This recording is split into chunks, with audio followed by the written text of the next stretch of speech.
அன்பு நண்பர்களே, ஆரோக்கியம் டிவி சேனல் உங்களை அன்புடன் வரவேற்கிறது. இன்று நாம் பார்க்க இருப்பது மொச்சை பயிறு. இந்த மொச்சை பயிருடைய வரலாறுகள், நன்மைகள், சத்து வகைகள், மேலும் இதனுடைய பக்க விளைவுகளை பற்றி இந்த காணொலியில் பார்க்கலாம் வாங்க. இந்த மொச்சை பயிறு என்பது அவரைக்காயைப் போலவே தன்னுடைய உருவத்தை கொண்டிருக்கும். ஆனால் அதிலிருந்து சற்று மாறுபாடு உடையது. இதனை மொச்சை கொட்டை, அவரை பீன்ஸு மற்றும் ஃபாமா பீன்ஸு என்றும் அழைக்கப்படுகிறது. இந்த பச்சை பயிறு அதிகமாக மார்கழி, தை போன்ற மாதங்களில் கிடைக்கக்கூடிய ஒரு வகையான பயிர் வகை தாவரமாகும். ஆங்கிலத்தில் இவற்றை லீமா பீன்ஸ் என்றும் சொல்லப்படுது. இது பருவ காலத்தில், அதாவது பனி போன்ற காலங்களில் ஊடு பயிராக பயன்படுத்தப்படுகிறது. இது தோன்றிய பகுதி என்ன என்று இன்றும் யாராலும் கணிக்கப்படவில்லை. இதனுடைய வரலாறு தெளிவாக தெரியவும் இல்லை. இது பட்டாணி குடும்பத்தை சேர்ந்தது. ஆயினும் இது ஒரு பூக்கும் தாவரம் ஆகும். இந்த தாவரத்தை முதலில் குதிரைகளுக்கு தீவனமாக பயன்படுத்தப்பட்டது என்று சொல்லப்படுது. இந்த பருப்பின் மேல் பகுதியை நீக்கி அதிலுள்ள பருப்பை பச்சையாகவோ வறுத்தோ வேக வைத்தோ உண்ணலாம். சரி, இந்த மொச்சை பயிருடைய நன்மைகள் பற்றி பார்ப்போம் வாங்க. இது பெரும்பாலும் பெண்களுக்கு அருமருந்தாக பார்க்கப்படுது. பெண்கள் கர்ப்பமாக இருக்கும் பொழுது அந்த காலகட்டத்தில் பெண்களுக்கு இந்த மொச்சை பயிரை உணவாக கொடுக்கும் பொழுது குழந்தைக்கு தேவையான மெக்னீசியம், பொட்டாசியம், மேலும் புரதம் கிடைப்பதாக சொல்லப்படுது.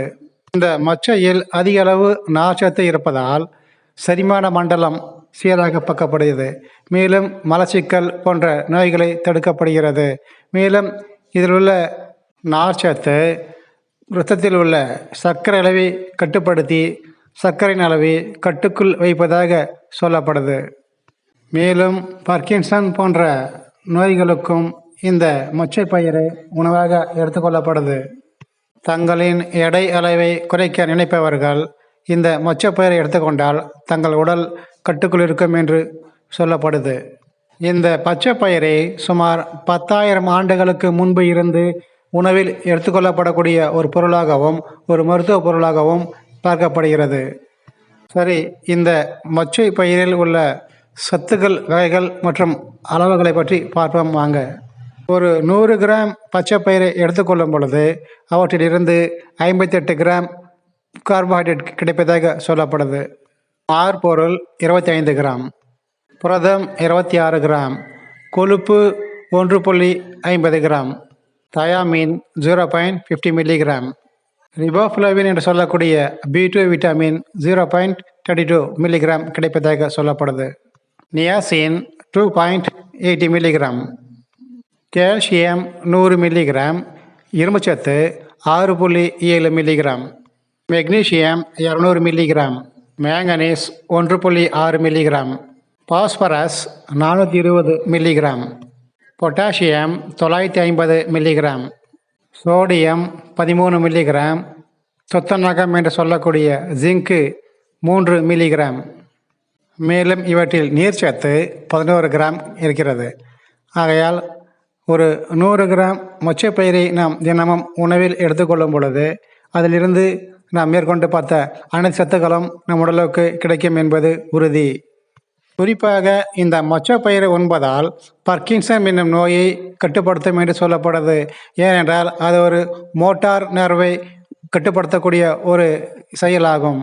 அந்த மோட்டார் இயக்கம் சொல்லக்கூடிய உடலில் உள்ள சென்சரி மோட்டார் ஆக்டிவிட்டியை, அதாவது உடல் இயக்கத்தை சீராக வைத்து வைப்பதற்கு இந்த மொச்சை பயிறு பயனுள்ளதாக இருக்குது. அதற்கு காரணம் அதில் உள்ள சில முக்கிய சத்து ஆகும்.